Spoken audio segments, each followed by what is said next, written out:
Hi. So this is the first episode under the VCFI knowledge series that I'm going to run of the next few weeks. So the first question is actually the most basic one, which is what are alternative investments to start with?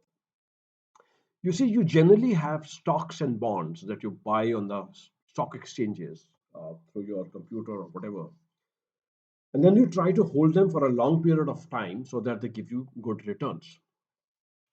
So that's the traditional form of investments. One could include cash also in this traditional form of investments. So stocks, bonds, and cash are, you can say, a traditional form of investments.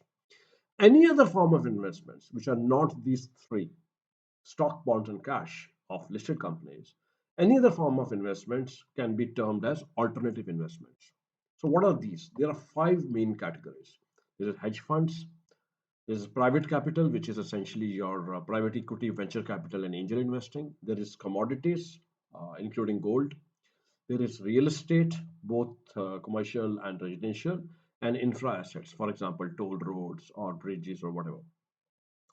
Now, alternative does not imply that they are recent or they are not very common, or only very rich people invest in them. In fact, real estate and gold are the most common form of investments when it comes to India, and gold has been a common form of investment for the last several hundred or thousand years. So it does not imply that they are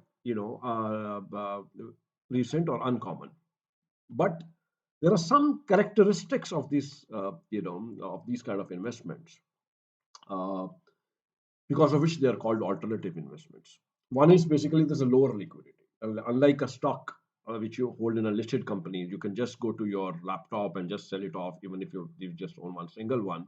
These alternative investment assets are not very liquid. It takes time to get rid of that. And even then, it may be sometimes bit difficult. They may be under lock in, or you may not be able to find a buyer. The second part is the large ticket size. There's a minimum size, that you have to invest in these assets. Uh, well, some of that has been taken away. For example, you can buy a single unit of a mutual fund which is backed by gold, but but more or less, the ticket size is generally large. Many of these alternative investment assets are actually quite complicated. Hedge funds who follow, different kind of strategies to provide returns to its investors.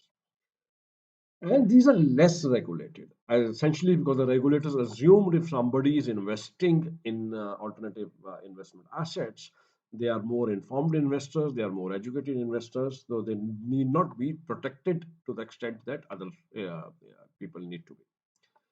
So, why do people invest in alternative assets? It's very simple. The essential idea is to reduce the volatility of your portfolio over a long period. Many of these assets move in a negative correlation with stock markets. So, in periods of downturn when the market is falling, many of these assets will actually give you very good returns.